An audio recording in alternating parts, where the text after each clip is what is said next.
This is Krista. Welcome back to Made to Be Whole. Stay tuned for our discussion on what our spit can teach us about our energy and our sleep. Made to Be Whole is intended for informational purposes only. It's not intended to replace the advice or care of a licensed healthcare professional. Participating in this podcast does not constitute a provider-patient relationship with Krista Michener, AHP Integrative Health, or any of the guests featured on Made to Be Whole. Krista Michener, AHP Integrative Health, and any featured guests aren't responsible for any losses, damages, or liabilities that may arise from use of information obtained in this podcast or associated materials. Please consult a healthcare professional for any health-related concerns that you are experiencing. Welcome back. Today we are going to talk a little bit about what we can learn from your saliva, about your hormones, your genetics, and other things that can give us really big clues into your energy, your daily rhythm, all of those sorts of things. So the two types of spit testing or saliva testing that I'm talking about are saliva hormone testing, which I think is a fantastic tool, but then also, even though it's not exactly saliva, the cheek swab that we can use to get the DNA, because you put those two together and you can learn so much about your actual hormone levels, but also how hormones affect you specifically, your hormone receptors, your vulnerabilities, what might drive something to being high or low, so that you can make better, more informed decisions about your health. This is one of the reasons the 24-hour hormone check is included in our foundations packages, because it's saliva hormone testing over a 24-hour period. That is really, really important. And the reason that's important is because your cortisol level in the morning may not be reflective of what it is in the afternoon or evening or the middle of the night, and fluctuations in cortisol can affect anxiety, mood, energy, all sorts of things. The same thing with melatonin. So it gets a 24-hour picture of your melatonin production. Melatonin is an endogenous hormone. It's something your body makes on its own. Sometimes people supplement with melatonin because it helps them sleep. Maybe their body's not making enough, but some people have melatonin production that just won't stop, and that calls for some different discussions. So I'm going to first talk about the genetics piece of it, because this gives insight into why the actual hormone levels can be really, really important. So there is on the Intelligence DNA panel, and it's actually included on their diabetes risk factor panel, this gene that has to do with the melatonin receptor 1B. So melatonin, we know, helps with sleep, but it also protects against low blood sugar during sleep because it inhibits insulin release. So it's your body's protective mechanism. We don't want people having hypoglycemic episodes while they're sleeping, and so our bodies are designed to help prevent that. However, some people who have this particular genetic variant, they have increased and prolonged effects of melatonin. And the reason it's in the diabetes panel is because that's obviously going to impact their ability to regulate blood sugar and insulin level.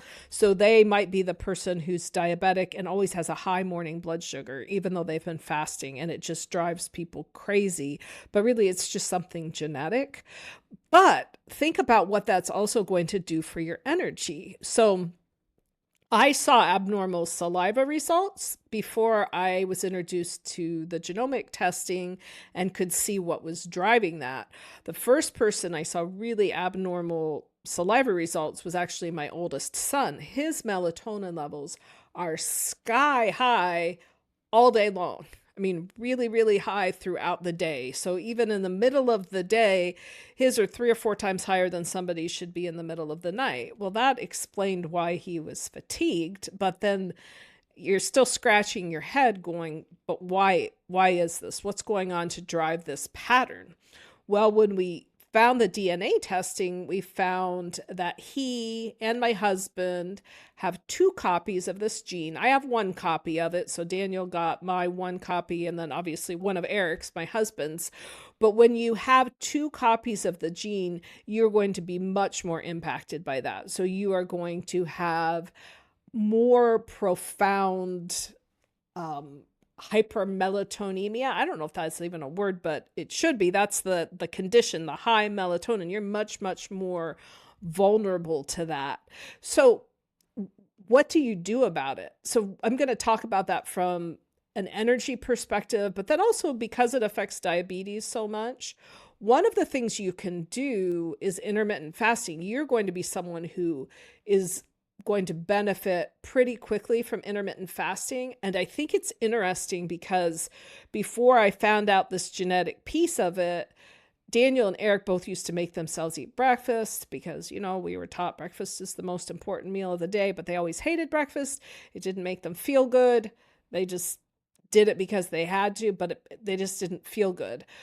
Well, when we found this, I said, hey, you guys both need to do intermittent fasting. And they both had benefits from it. Daniel actually lost quite a bit of weight by just not eating breakfast and starting eating.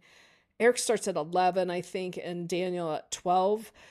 Feels better cognitively, has helped with weight, has helped with all sorts of things. But if you think about the fact that you're going to have altered blood sugar along with the altered melatonin, that's also going to affect your energy. So putting off eating can be super helpful.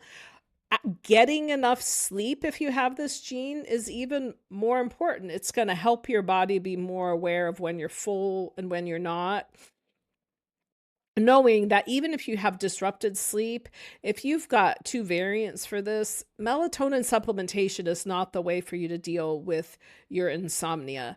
Melatonin supplementation is neither good nor bad. Some people want to put it all in one camp or the other. It depends on the individual. Some people actually underproduce melatonin, and melatonin is anti-inflammatory and does other things, and supplementing with a low dose of melatonin might be a great idea for them. But for Eric and for Daniel and for others with this specific gene, melatonin supplementation's not a good idea.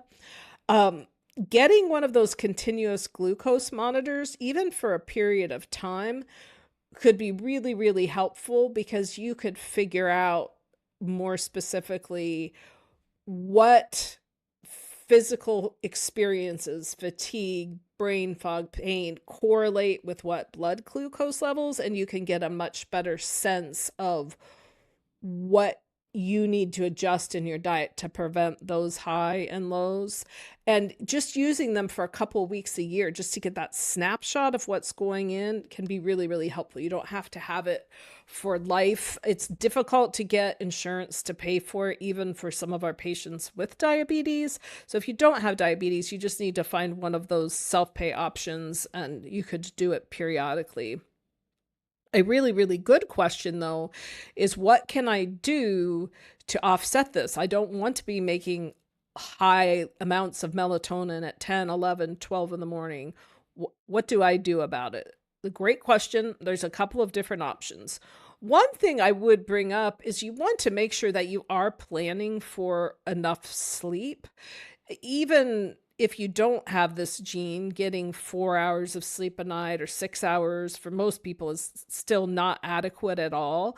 And so you want to plan for enough sleep, and you actually want to look at your sleep schedule. I find this really, really interesting. Again, when I look at my family, Daniel and Eric both have a harder time getting up in the morning, which makes sense because there's a melatonin dump.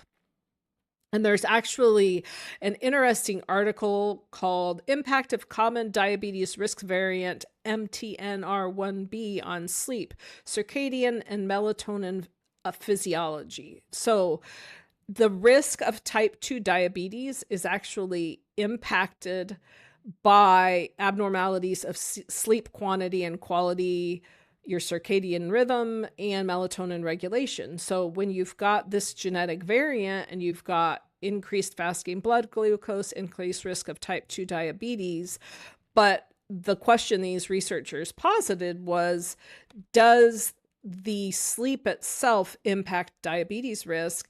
And they found that it did. People who got enough sleep, and especially those who didn't get up too early, if this was their genetic vulnerability, they had decreased diabetes risk than those who were sleep deprived or were pushing this early morning wakening schedule and working against their genes.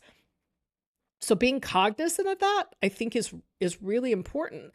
For my son Daniel, before we knew this piece of the puzzle, before we knew about his melatonin levels or his genetics, we knew that his mornings were very, very difficult, especially with the symptoms of the vector-borne infection. So he was extremely fatigued in the morning. His pain was worse. His GI symptoms were worse.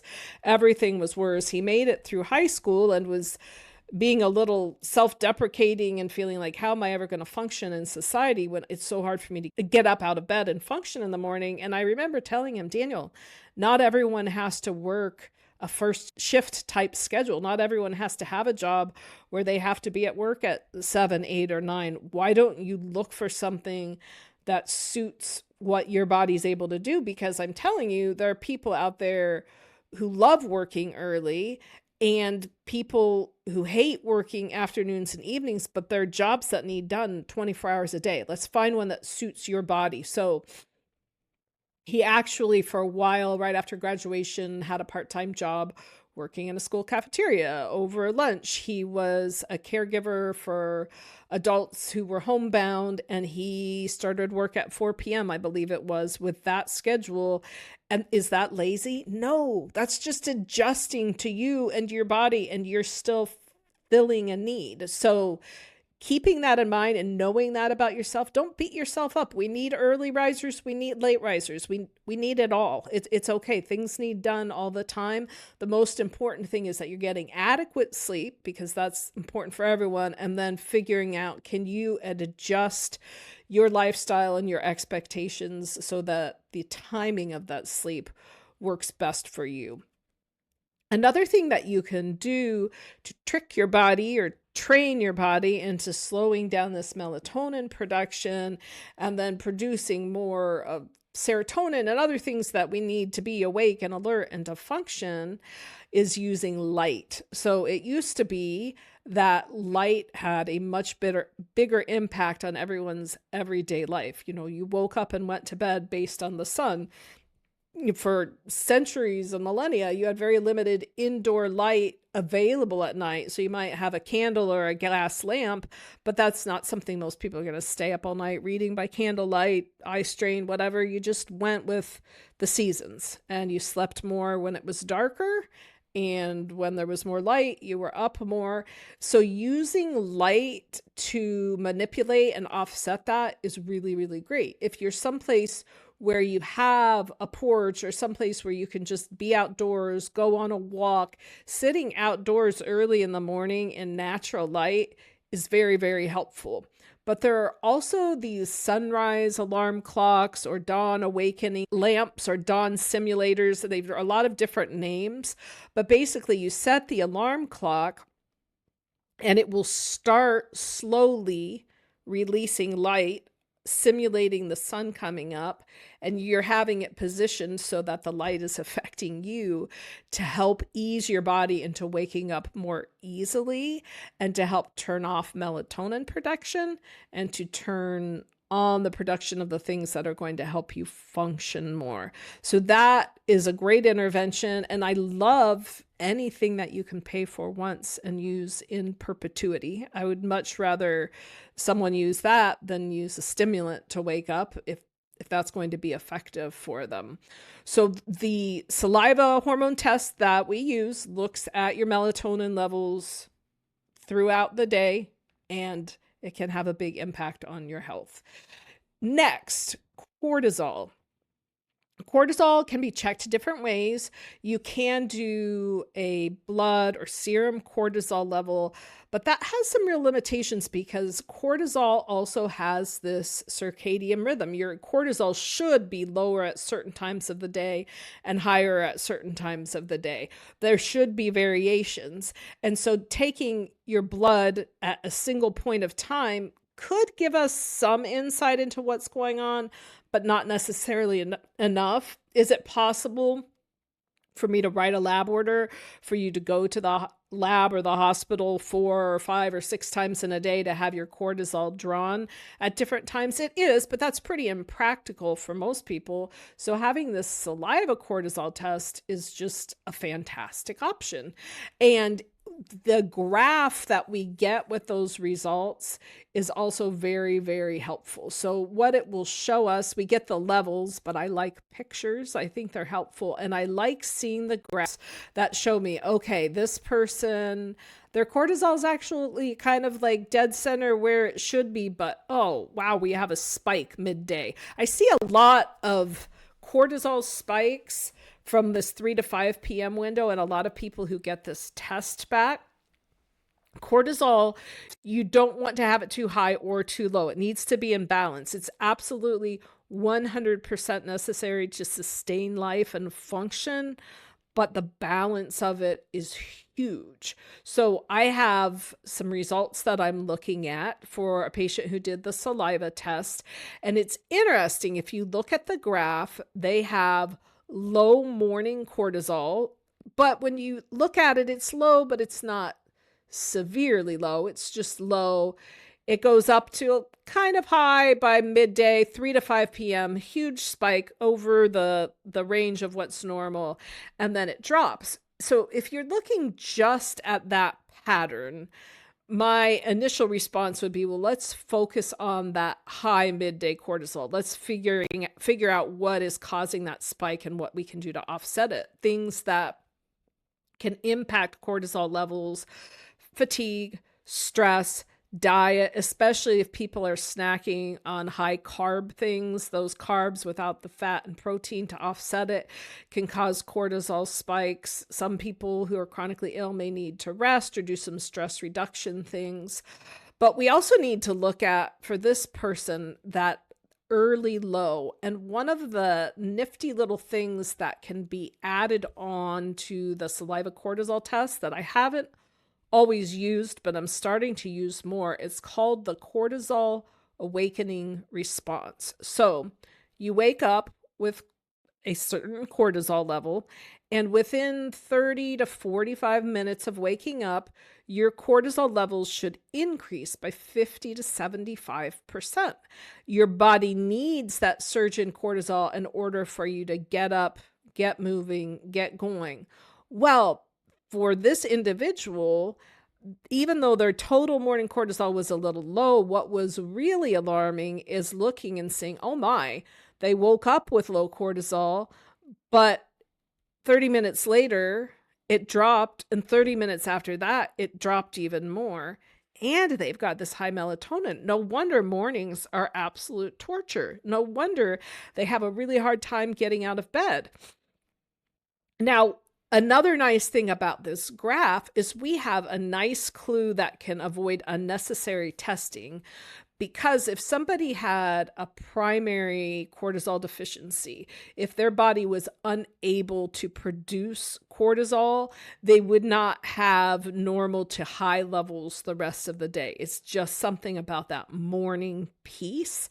And so one of the things that you do in that situation, oral hydrocortisone, which is just replacing that, what you're doing is you are using what is called a physiological dose. So yes, hydrocortisone is a steroid, and I know sometimes steroids, people get scared about them because in addition to being anti-inflammatory, they can suppress the immune system. But a steroid is a big, big, broad category, and we are using physiological doses. We're taking someone with an actual deficiency, and we're using small amounts to help get their levels back in range so that they can function.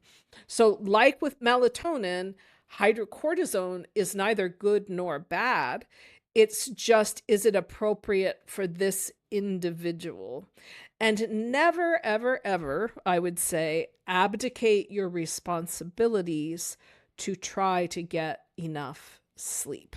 There is not much I can do for your energy if you're sleeping 4 to 6 hours a night routinely. And you may say, as some have said to me before, but I've always only needed that much. Well, always is over. This is the new now.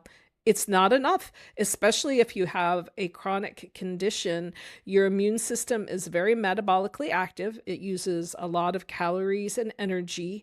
Your cellular energy, your ATP, is created at night when you're sleeping. There are things your immune system can do while you're sleeping that it can't do while you're awake. You need enough sleep, and you need to take upon yourself the responsibility to figure out how to get it. That's nothing anyone else can do for you. You don't have to turn into like a drama queen that makes the whole house shut down and nobody can talk or breathe or think, because you need your sleep. But you need sleep, and you need to figure out ways to do it. So cortisol, melatonin. Now, with the cortisol and the DNA piece of it, when we're looking at DNA to help us understand this, DNA, especially with Intelligence DNA and the genomic reports that we've talked a lot about, actually gives us a lot of insight into what might drive particularly these high cortisol levels that some people are prone to, because some people have these spikes, but some people are just prone to high cortisol across the board, or it might be that they're much more likely in times of stress to respond with a cortisol spike, and so their body needs some help and what to do with that. So me personally, if I go through my genetic results, I see that I have several pathways, several genetic variants that really make me prone to this overproduction of cortisol. And so because of that, I found a supplement that I really like that has ashwagandha and other adaptogenic herbs in it that helps to reduce cortisol. I tried it and I realized, oh, this really helps. And so I started taking it, but for a while I was just taking it kind of as needed. And then I had to say to myself, you're wired this way. You have been your whole life. Why don't you work on changing the baseline? Why don't you work on reducing your baseline cortisol levels so that you don't have these spikes? So I started using these adaptogenic herbs 1 to 2 times daily routinely, and I've found it to be really helpful. So there are a variety of genes that can affect this. One of them is FK506 binding protein 5. So basically, when people have this genetic variant, they're prone to increased stress vulnerability due to prolonged cortisol release in response to trauma or stress, because their HPA axis, the hypothalamus pituitary adrenal axis, is not regulated well, just based on their genes.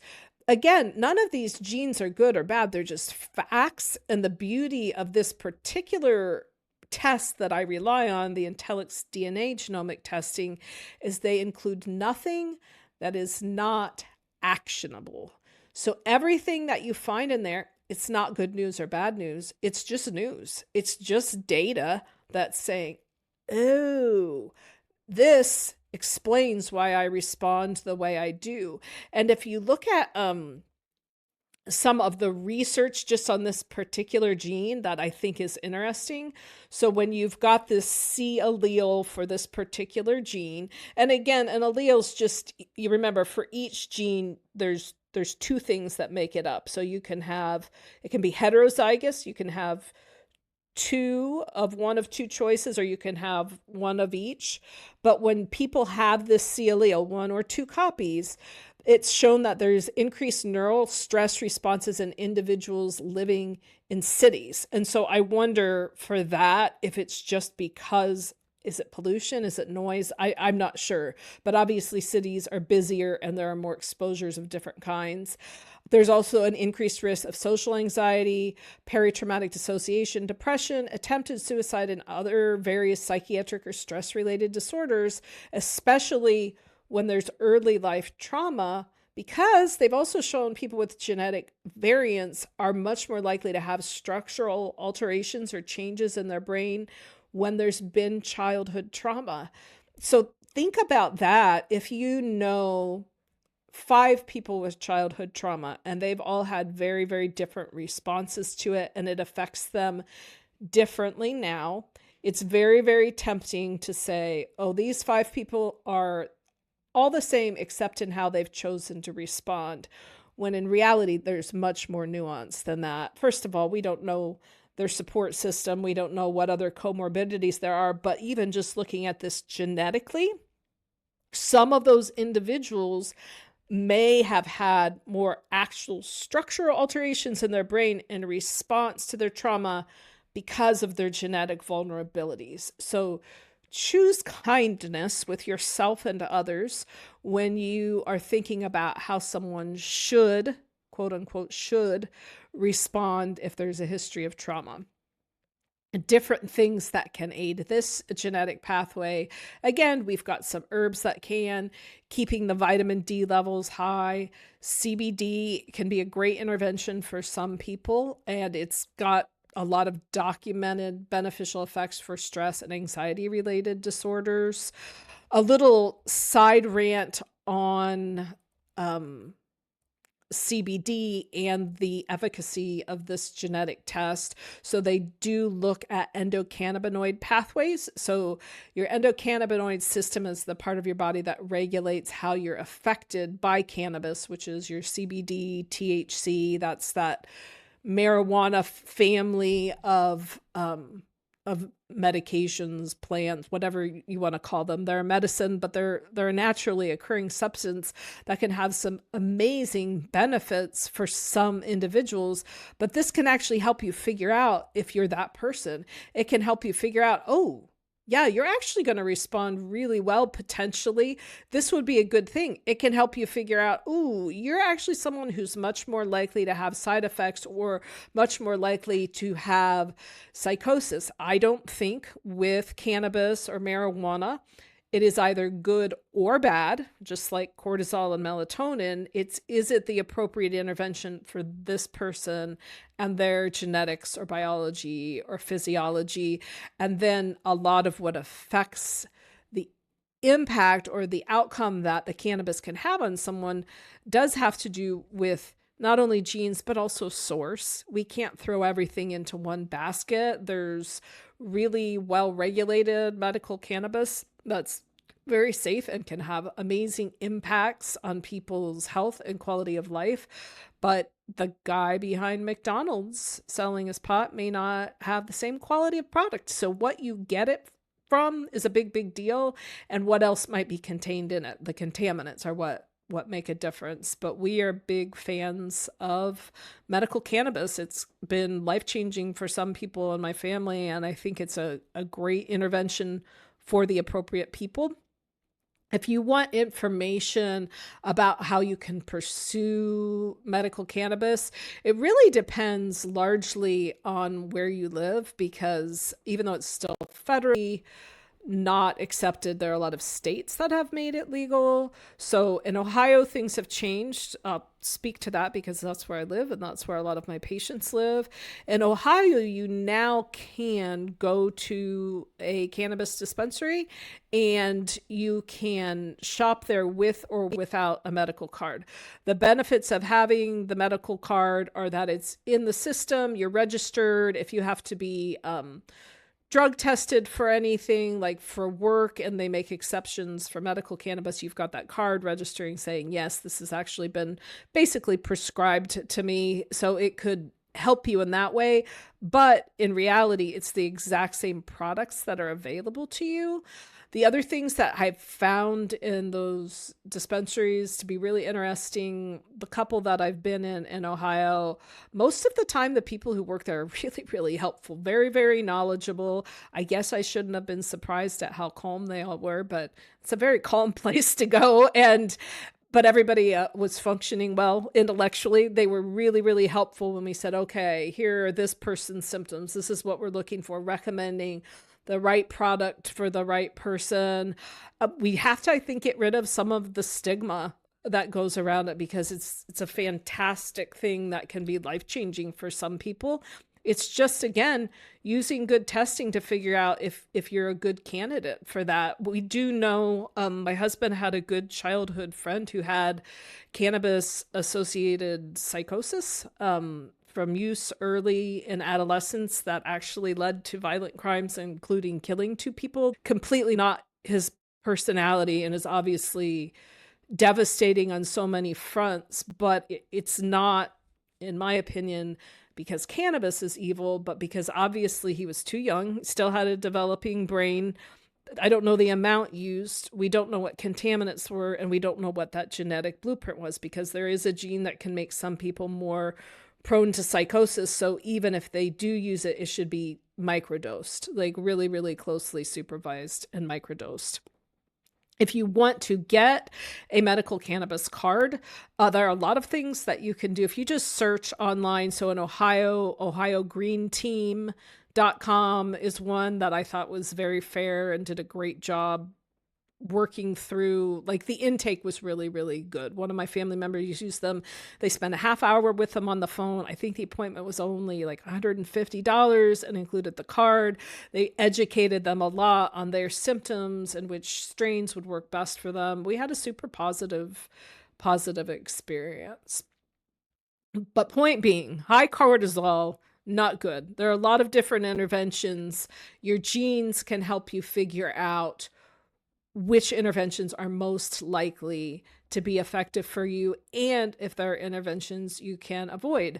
Saliva cortisol testing can help you figure out what time of day you're having cortisol spikes so that you can make adjustments in your lifestyle or time your supplements. You know, if I have somebody who, like, hey, what are your afternoons like? Your cortisol is spiking every afternoon. What are you doing at that time?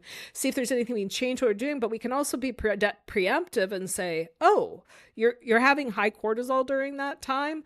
Why don't we take this ashwagandha-based supplement a couple hours before and see if we can't prevent that crash from happening and help your days be better, help it so that you're not a total grouch when you get home and you can function and make it through your day. So data is important. Good testing does cost money, but guessing is expensive too. Use good quality tests to help make better, more informed decisions about what might be affecting your energy, your mood, your sleep. Don't just say, oh, I know I have high cortisol because you read about it on some social media post and you have all the symptoms, because there are a lot of overlapping symptoms. And we also have to figure out if you have high cortisol or low cortisol, why is it high or low? So we're getting deeper to that root cause. But this individual whose test I was just telling you about had been suffering for years, and spending money on that test, just the affirmation and the light that you could see, oh, there's a reason for this. It was a huge, huge relief. You are worth it. Sometimes we have to save for good tests, but it's okay, because you are absolutely worth those answers, and you will spend less in the long run knowing that you're treating the right thing. So remember to keep looking for answers, and remember to have hope, because you were made to be whole. Have a podcast question or suggestion? Text or call us on the podcast info line at 330-439-0686. Thank you for spending time with me today. If you like what you hear, please subscribe to be notified when new episodes release. And remember, you were made to be whole.